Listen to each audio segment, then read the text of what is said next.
Hello दोस्तों, कैसे हो आप सभी। मेरे यूट्यूब चैनल के अंदर आप सभी का हार्दिक स्वागत है।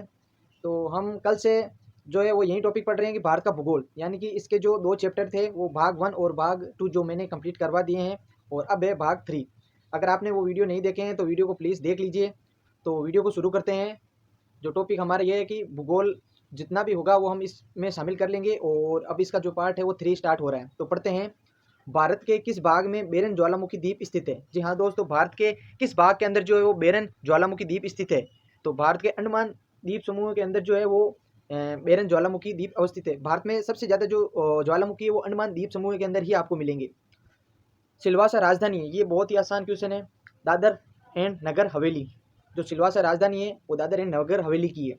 आंध्र प्रदेश एक भाषाई राज्य के रूप में गठित किया गया कब, यानी कि जब स्वतंत्र हुआ था भारत, तो सबसे पहले आंध्र प्रदेश को ही भाषा के रूप में अलग राज्य का दर्जा प्राप्त हुआ था। कब हुआ था? 1956 को ये दर्जा उसे प्राप्त हुआ था। अगला,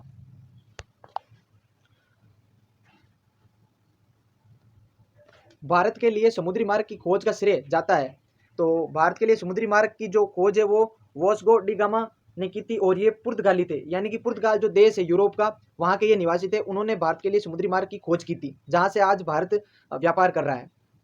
झारखंड किस गोलार्ध में अवस्थित है? झारखंड जो है उत्तरी गोलार्ध के अंदर अवस्थित है। और भारतीय भूभाग में कितने महासागर मिलते हैं, यानी कि महासागर से तात्पर्य ये है कि भारत के दक्षिण भारत में समुद्र जो है उनमें से एक ही महासागर है, वो है अरब सागर। तो एक ही हुआ इसका अर्थ।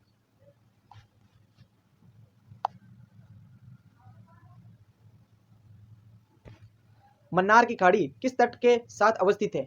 मन्नार की खाड़ी जो है वो तमिलनाडु के तट से अवस्थित है। ध्यान रखिएगा, ये अक्सर कई बार परीक्षाओं में पूछा भी जाता है, नोट कर लीजिए। भारत की उत्तरी सीमा पर अवस्थित पर्वत है। उत्तरी सीमा में तो सिर्फ और सिर्फ केवल एक ही है, वो है हिमालय, और सबसे बड़ा भी। तो इसका सही होगा हिमालय। काराकोरम पर्वत श्रेणी का पुराना नाम है। काराकोरम पर्वत श्रेणी का पुराना नाम, अक्सर परीक्षाओं में पूछा गया है ये सवाल। तो कृष्णगिरी को ही काराकोरम पर्वत श्रेणी कहा जाता था। अगला,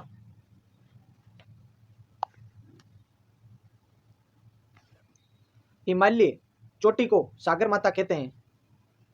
यहाँ पे थोड़ी बहुत लिखने में थोड़ा गलती हुई है।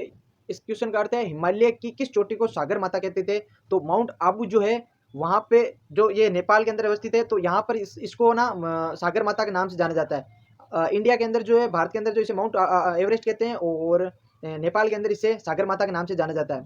उत्तराखंड का सबसे ऊंचा पर्वत शिखर कौन सा है? तो नंदा देवी जो है उत्तराखंड का सबसे ऊंचा पर्वत शिखर है। और हिमालय का दूसरा सबसे ऊंचा पर्वत शिखर कंचनजंगा भारत के किस राज्य में अवस्थित है? ये कंफर्म हो गया कि भारत का दूसरा सबसे ऊंचा जो पर्वत शिखर है वो है कंचनजंगा। और ये किस राज्य में अवस्थित है? तो ये सिक्किम राज्य के अंदर अवस्थित है।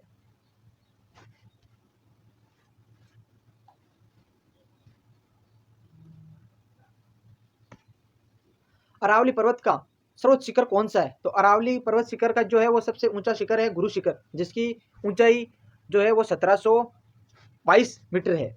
और अगला है, प्रायद्वीपीय भारत का सबसे उच्चतम पर्वत चोटी कौन सी है? तो प्रायद्वीपीय भारत को हम दक्षिण भारत के नाम से भी जान सकते हैं। तो इसकी जो सबसे ऊंची पर्वत चोटी जो है अनाई मुंडी है। कोडमम पहाड़ी कहाँ स्थित है? तो ये केरल राज्य के अंदर स्थित है।